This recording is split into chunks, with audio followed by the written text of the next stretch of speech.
time. We've all worked very hard for this, and we wanted to make this stop. It was going to be just a quickie and a great group of people, but these are our very close friends, so we wanted to stop.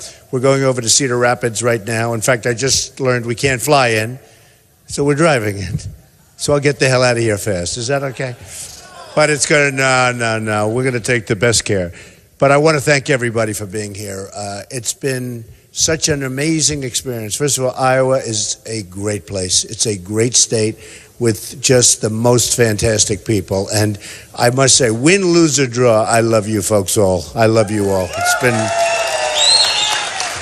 the kind of crowds we've gotten, the kind of reception we've had. And but tonight, it really is. It's crunch time. All of this work, it's all about this. Hell out of here fast. Is that okay?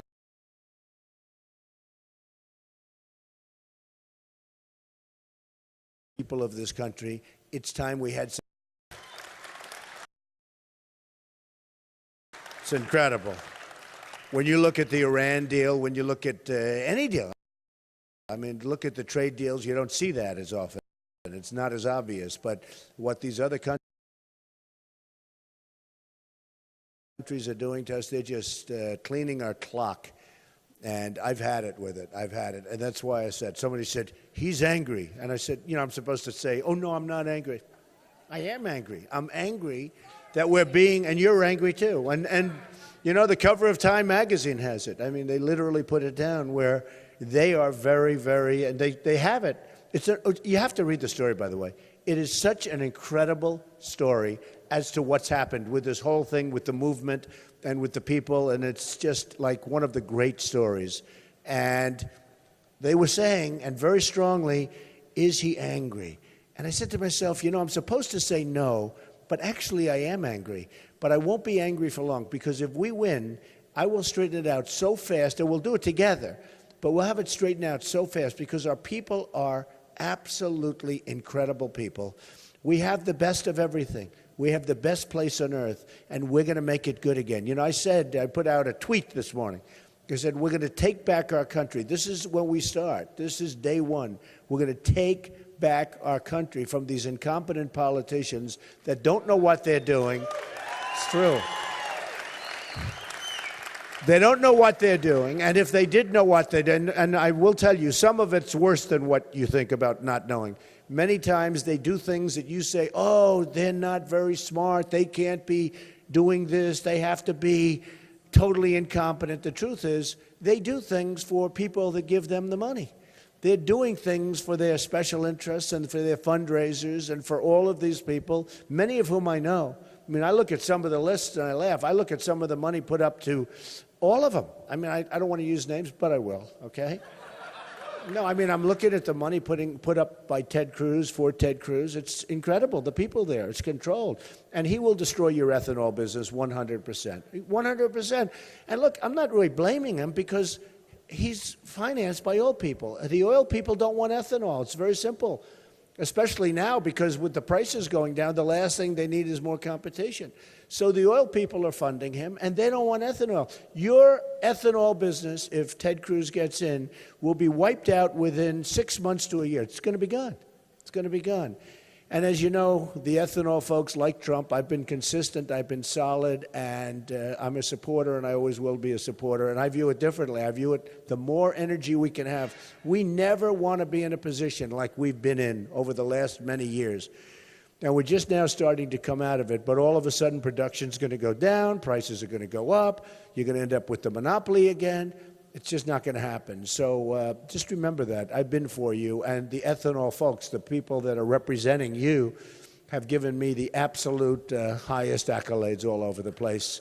So, and the governor. Your governor. I mean, your governor said you can't put Ted Cruz in because he's going to destroy the ethanol business. I had no idea how many jobs it means for Iowa. That's a major industry in Iowa. So you have to remember that. Now, I had a debate that I wasn't treated properly on. So what I did is I said, you have to treat properly. You have to treat people properly. And I wasn't treated properly. And that's okay. I mean, I've been there before, right? But what I did is I said, I'm going to have a little event, not a competing event, and it wasn't a big deal. and I had no idea how well it was going to turn out. Debate. So we had a 700-seat theater about 5 minutes away from where the debate was, and we had it for veterans. We had an event for veterans. And at that event, thank you. And the sad part is, if I was in that debate, it didn't do very well. It had 12 million people. The one that I was in, the first one, had almost 25 million people, and that was an all-time record in the history of cable television. And honestly, if we had, and very importantly, if I was there, we would have broken that record. But much more importantly, by not doing it, we have to defend ourselves and we have to defend our country. If you have a president, you have to have a president that's going to defend your country more so than even himself or herself. I mean, has to happen.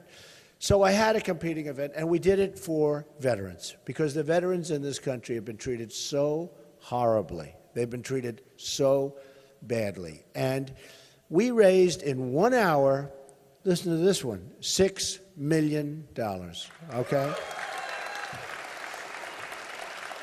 And I'm not going to talk about polls today because, frankly, the polls today we have our ultimate poll, so I don't have to talk about polls. But the one that just came out in New Hampshire has us way, way up because of the debate, because of what I did. People respected that we don't take the stuff from people that, shouldn't be treating us that way, and they respected it. And I think they also liked the fact that we didn't just not do it. We did something that benefits so many people, and in this case, the great veterans and veterans' causes. And so we've given away, I raised six. I have so many friends. Carl Icahn, who you don't know, but he's a great businessman. He put up $500,000. Phil Ruffett, a great businessman from Las Vegas, put up $1 million. The great Ike Perlmutter and Laurie Perlmutter, they put up $1 million. Marvel Entertainment, what they did is incredible. The Marvel, they make all the great movies. I think he's got 5 of the top 10 grossing movies of all time. He's one of the great people, and they are an amazing couple. And they put up $1 million, and I put up $1 million. And the bottom line is 1 hour, $6 million. And that evening was so beautiful. We had a veteran that came in, lost his leg, and he gave a speech, a talk, and about coming back and how tough it was to come back from the Middle East and all of a sudden be in society again, and how difficult it was and how difficult it is for veterans generally. And we have today one of our first recipients, Americans for Independent Living. And we have Arnold and Tim, and they're here now to pick up a check for $100,000. It's one, we're going to give about 22 or 24 checks out. And they've all been vetted. The vets have been vetted. Because what we've done is we want to make sure that these people that get these checks are amazing people. And Arnold and Tim, if you come up, we're going to give you a nice, beautiful check. And they've done an incredible job.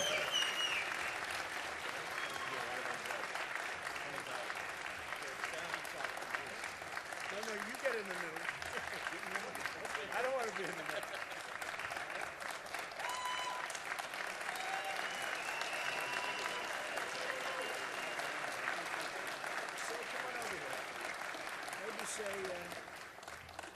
Just give a couple of minutes worth of what do you do, because I know, but they don't know. Go ahead.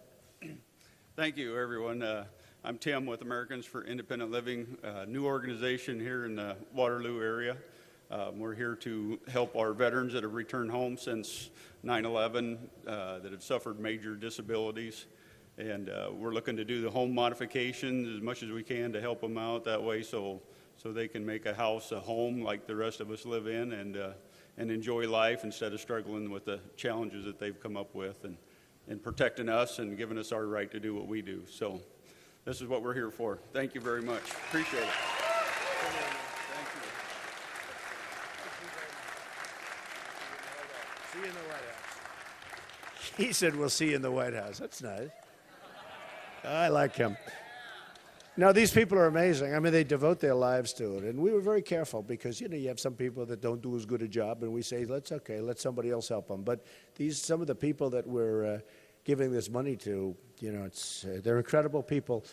And such an honor to be in a country with people like this. And they really care. I mean, that's what they want. They want to help people. And so we're very happy to be able to help them. Also, I have a couple of special people I'm going to introduce because I see them standing in the back wings. my wife, Melania, who's been so supportive. Come on up, honey. So supportive. Come on over. Come on, honey. And my daughter, thank you. Look at her. And my daughter, Ivanka, and her husband, Jared. Come on up.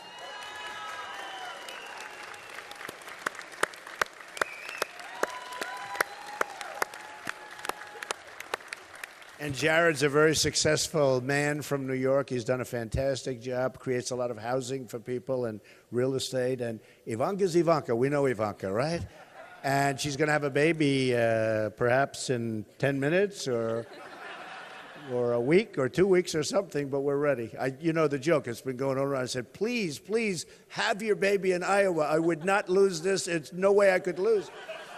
We're all prepared. We even have a place picked out, but, you know, perhaps that won't happen. But I just want to thank you all for being here. Ivanka, you want to say a word for a second? Come on. It has been such a pleasure to be here for the last several days with my father, going around and meeting the amazing people of Iowa. The reception has been so warm, and I think that's in part because my father's really created a movement. With all of your help, people want to see change, and he's going to effectuate that change. It's been what he's done his whole life. So my father will undoubtedly make America great again, and we appreciate your support. So come out tonight, 7 o'clock in Caucus for Donald J. Trump. Thank you, everyone, for being here.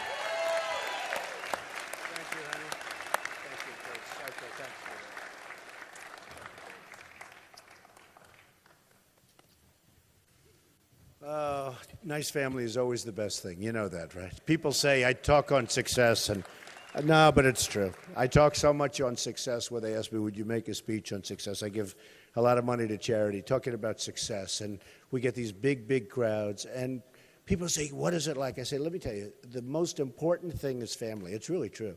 If you have, I've seen the most successful people in the world. I deal with them. Some of them are giving me money for the vets.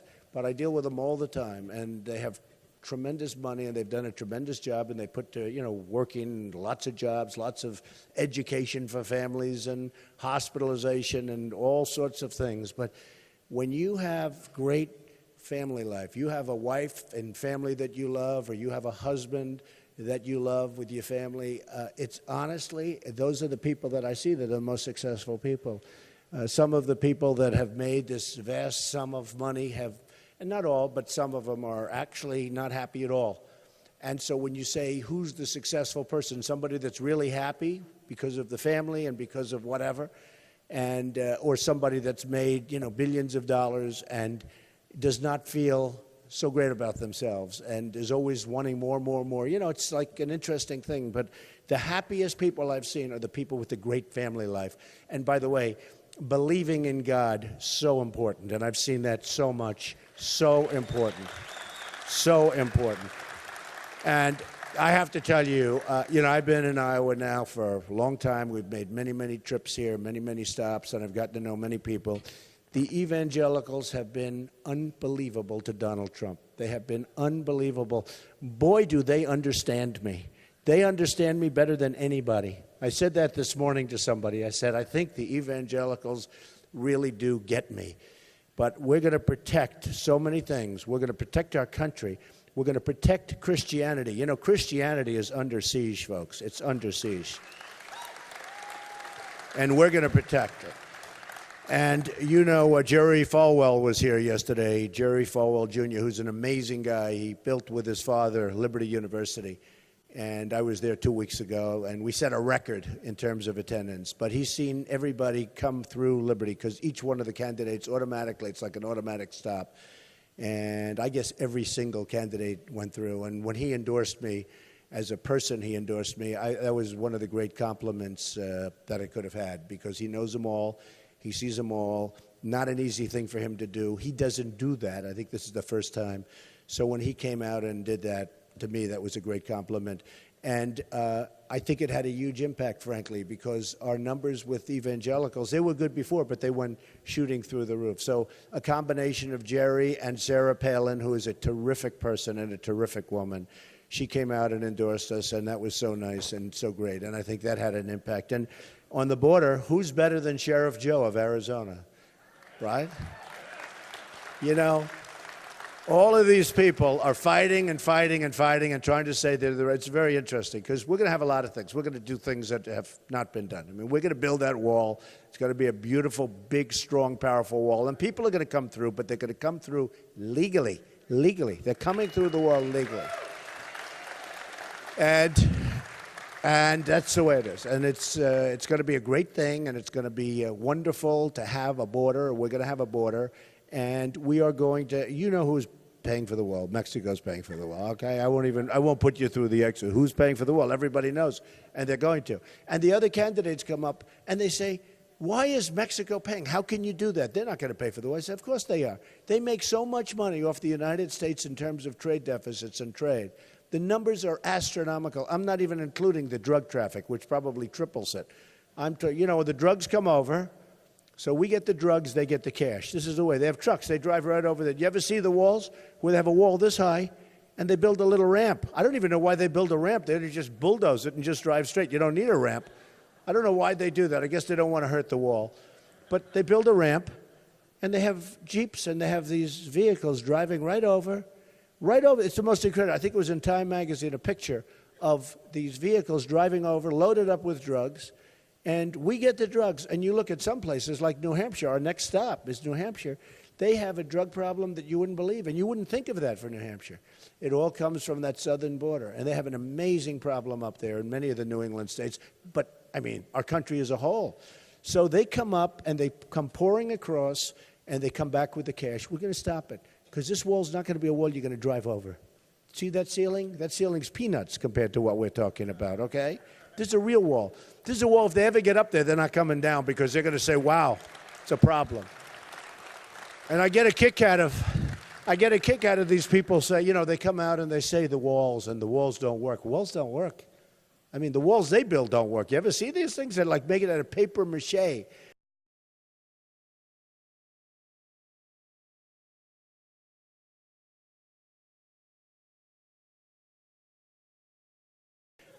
No, this is the real deal, okay? Whether you look, no matter where you look, whether you go to Chicago or New York or anywhere. I mean, right now we have buildings going up all over the world. Doing this is actually tough because I love what I do so much. But with Ivanka, Don, Eric, my executives, I have great executives. I built a great, great company, a powerful company, very low debt, tremendous cash flow. I would have never believed it 20 years ago, 25 years ago. Tremendous cash flow, some of the greatest assets in the world. And then I filed the papers, and everyone said, wow, because I'm a private company. They said, he's much bigger than anyone ever understood. And I've got rave reviews on it from a financial standpoint, and I say it not in a braggadocious way. That's the kind of thinking we need in this country, because we have people that don't know what they're doing. We have people that don't know what they're doing. We have $19 trillion. You know, $1 trillion? Most people don't even know what it means to say $1 trillion. This wasn't a word that was in the vocabulary 10 years ago. And now we have $19 trillion worth of debt, when you think of that. Now, the budget they just approved 2 weeks ago, which I don't know. I mean, a lot of you are shaking your heads. You know exactly what I'm talking about. Thing got done in like two days. Not even 2 days. It was like a few hours. Most people didn't even know they were talking about a budget. And that budget funds everything for Obama. You know, Obama's a terrible negotiator,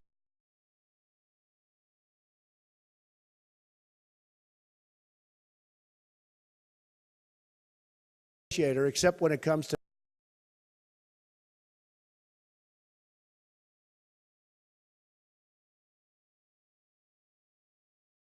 we understand where they're coming from. I'm angry at the Republicans because the Republicans roll over and they just allow all of this stuff to take place. And then they talk about we're going to try and balance our budget in 25 years. 25 years? Why 25 years? We're getting rid of a lot of things.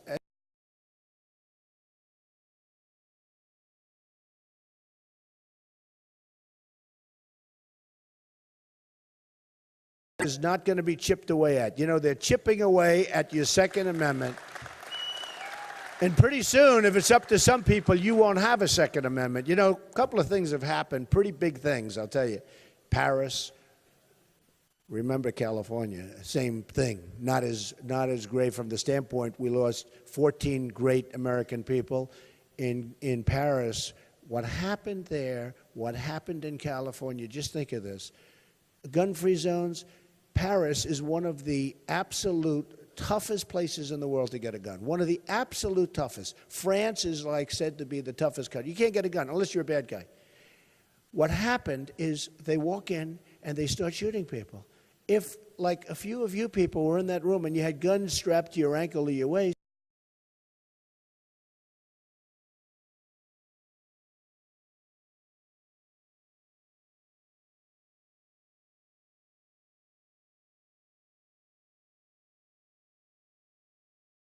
if, like, a few of you people were in that room and you had guns strapped to your ankle or your waist, and the bullets were flying in the opposite direction, there wouldn't have been 130 people killed. By the way, 130 killed, many, many, many right now in a hospital, so gravely injured that they're not going to make it, and if they do make it, it's not going to be a pleasant life, okay? Because there was absolutely, they could have stayed there longer and kept shooting. But they were just saying, you, over, boom, you, over, boom. These are animals. These are animals. And then the press called them masterminds, the mastermind. They're not masterminds, they're animals. And we have to stop it. We have to be so tough. We have to be so vigilant. We can't allow this to happen to our country. So in California, 14 people dead, numerous people in the hospital, horribly injured. 14, these are people that gave wedding parties for the people. They knew them. They knew them. And they walk into the room and they started shooting.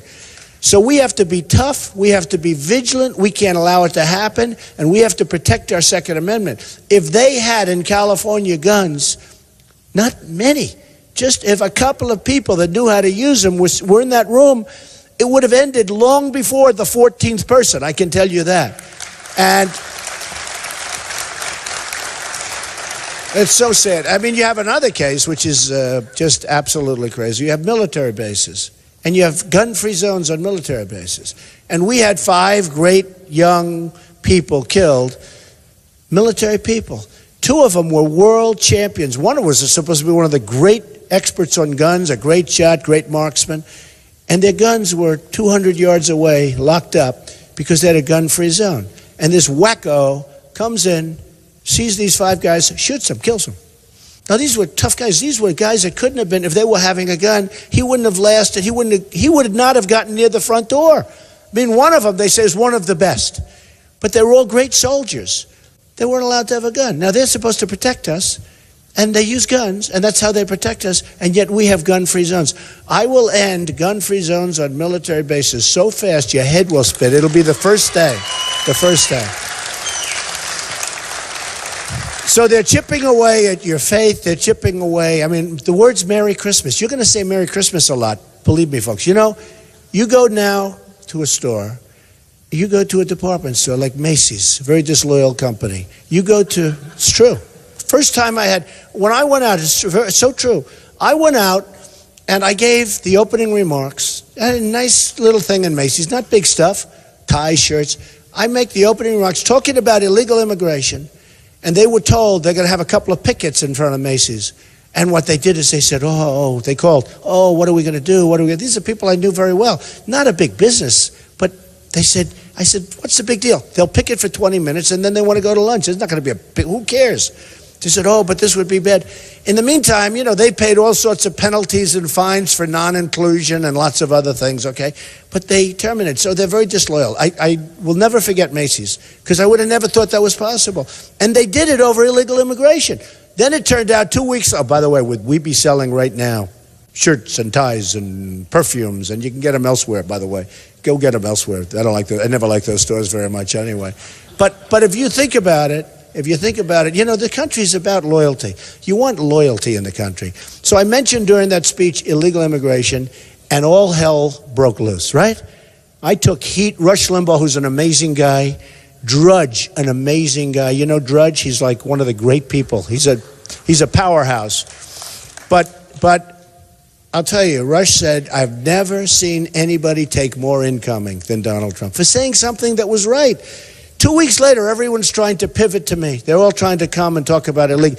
We wouldn't even be talking about illegal immigration if I didn't bring it up at that opening day, June 16th. Now it's a long time ago, hard to believe. Here we are, first day, but June 16th, we wouldn't even be talking about illegal immigration. Now they're all trying to come on board. And the funny thing, my wife said to me the other day, darling, he just said wall. One of the candidates, I won't even say who, what difference does it make?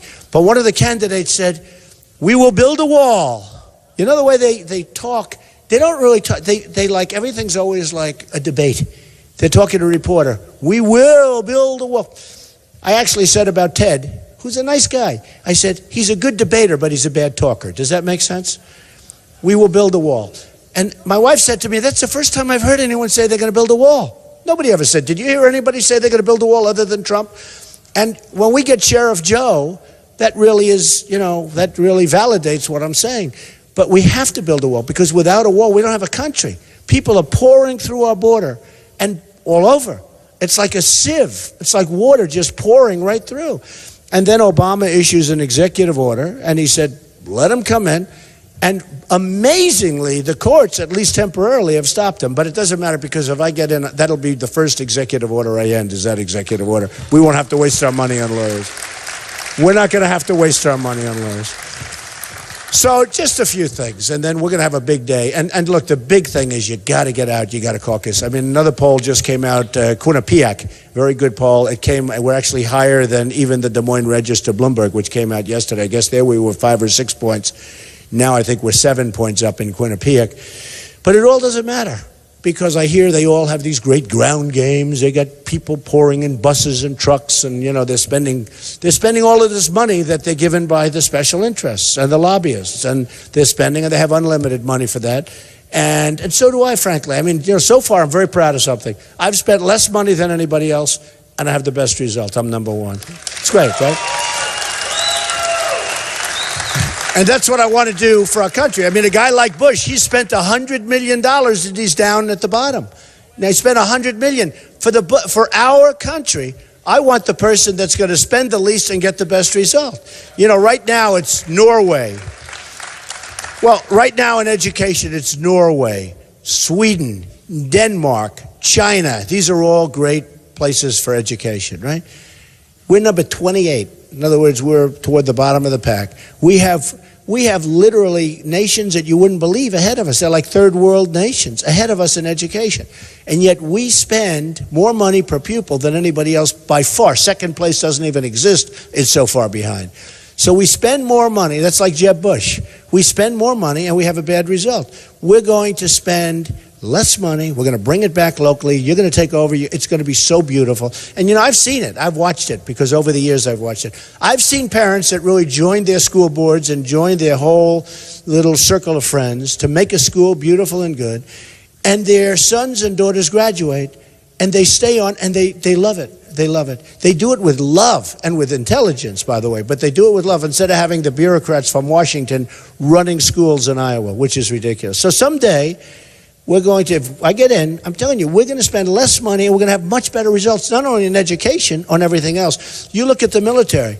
We have a military that's being decimated. It's being decimated. And the money we spend tremendous amounts of money, but it's being decimated. But we're protecting so many countries. We protect Germany. Nobody even knows that. Does anyone know we're protecting Germany? The money, it's a behemoth. It's an economic behemoth. Of course, it's been hurt very badly when your wonderful Angela Merkel allowed millions of people to pour into that country that nobody knows where they're from, where they are. And as I left this morning, I saw something very interesting. In Sweden, they had gangs of people in masks and others, Swedish people, that were going after the migrants because there's been tremendous crime committed. And they've had enough, they've had enough. They've had enough of the stupidity. And these people, I believe in protecting people, but you build a safe zone. I was the first one to say it. Build a big, fat, beautiful safe zone someplace in Syria where you can, where you can have it, right? And you build it and but you get the Gulf states. The Gulf states, Saudi Arabia, before the oil came down, but they're still doing very well. Cost them less to take out oil than any place else. But Saudi Arabia was making $1 billion a day. And we protect them for nothing. It's going to all change, folks. It's going to all change. We spend so much money. Everyone says, oh, well, we spend 10 times more than every other country or any other country, and even more than that. But you know what we do? We spend it all protecting, we spend so much of it protecting other countries. And in some cases, those other countries are economic behemoths, like Germany, like Japan, like South Korea. We protect South Korea. And I have friends, and by the way, love the people of Germany, love the people of Japan, love the people of South Korea. I have buildings in South Korea. It's a very great place. But we have 28,000 soldiers, 28,000 on our line. We have 28,000. Think of it. We get like peanuts. So we're protecting them. And try ordering a television set. Just give it a shot. Made in the USA. There is no such thing. No such animal. They're all made in South Korea. And a little bit Japan because of Sony. But they're all made, most of them made in, I order thousands and thousands of televisions a year. And they're all made in South Korea. I'd love to buy here. I would love to buy here. But you can't buy here. So we're going to have them, and this isn't like anything other than, hey folks, you got to take care of us. This is a two-way street. This is not a one-way street. We protect all these people. Every time this madman starts talking nuclear, we immediately send our ships, and we don't get it. They pay us nothing. They pay us peanuts compared to what it's costing us. So what are we doing it for? Do you know that we have a pact with Japan that if Japan is attacked, we have to go to war. We go to war right away. We're going to protect Japan. Okay. But if we're attacked, Japan doesn't have to do anything. Okay. That's the way we have. In other words, if somebody attacks us, Japan doesn't have to do a thing. But if Japan is attacked, we have to immediately come to their defense, go to war, do whatever's necessary. It's just not fair. It's not even a question of not fair. It's not smart. It's not good. And they don't even respect us for it. Because they say, can you believe, I can just see these people, they say, can you believe how stupid they are? Who would make deals like this? And we have many of them. So we protect Germany, we protect Saudi Arabia, we protect different places in the Middle East. These Gulf states aren't putting up any money toward the migrants. And by the way, I have a big heart. I want to take care. But they're not coming into this country because we don't know who they are. There's no way of finding out who they are. They have no papers, no documentation. They could be ISIS. And you look at those migration lines, you look at that great migration, have you ever seen so many people?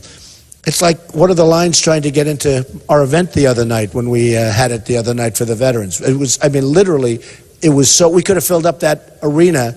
We could have filled it up 10 times over. It was the most incredible thing. But when you look at that migration, so many people. And what's the story? So many young, strong men. Young, strong men. And you say, what's going on? This doesn't look right. I mean, there's something wrong here. So we're not going to allow them. And if I win, they have to go back. They're going to have to go back because we cannot allow our country to be riddled with problems any more than we already have. We have a tremendous immigration problem. We have so many different problems. We don't know where these people come from. We're never going to be able to find out where they come from. It could be the great Trojan horse of all time. They're going to have to go back. We're going to try and get the Gulf states. I tell you what, I'll put a lot of pressure on them because I don't want to spend our money. I want a safe zone, but I don't want to spend a lot of money on it because we don't have a lot of money. That's why we should have never given the money back to Iran, the $150 billion. We should have told them, I'm sorry, we don't have it. We don't have it. Sorry, folks. And we should have never, ever started that negotiation until we got our prisoners back. To go through that whole negotiation, and you watch, that's going to lead to a lot of bad things because we essentially paid $150 billion to get our prisoners back. That's going to lead to a lot of bad things. So I just want to say tonight is so important. This is the beginning of taking our country back. It's going to be an amazing period of time. We're going to all remember each other. I'm going to remember you. I'm going to remember the crowds and the unbelievable positive. I mean, people love this country so much. Somebody asked me before, one of the reporters called, and they said, what have you learned? I said, I learned how much people love our country. They love our country. It's incredible. When I see what goes on, it's just incredible. When I see when we have 21,000 people in Dallas, and we have so many, I mean, the crowds are so incredible. We have 35,000 people in Mobile, Alabama. A couple of weeks ago, we had 20,000 people in Oklahoma. And now we're leading all the polls, and we're leading Iowa, but it doesn't mean anything. You got to go out tonight in Caucus. I mean, you people are all fans, and you're fans of ourselves. But tonight, you have to go out in Caucus, and it looks like the snowstorm is not going to be hitting us until sometime fairly late, like at 1 o'clock, 2 o'clock, 3 o'clock in the morning, maybe even not even till the next day. And so that's really good, because they all say the more people that go out, the better we're going to do. And I don't say me, I say we, because it is we. It's a movement, it's we. So you've got to go out. I kid when I say if you're in bed, if you're sick, if you can't walk, if the doctor says you cannot leave, I don't care. Get out of bed and come. You got to do it. You got to do it. So hopefully tonight we're going to have the beginning of what is going to be, in a certain way, a very positive revolution. I mean, this would be a very, very positive revolution. We're going to take our country back, and we are going to make America great again. And I love you all. And thank you all. Special people, thank you all.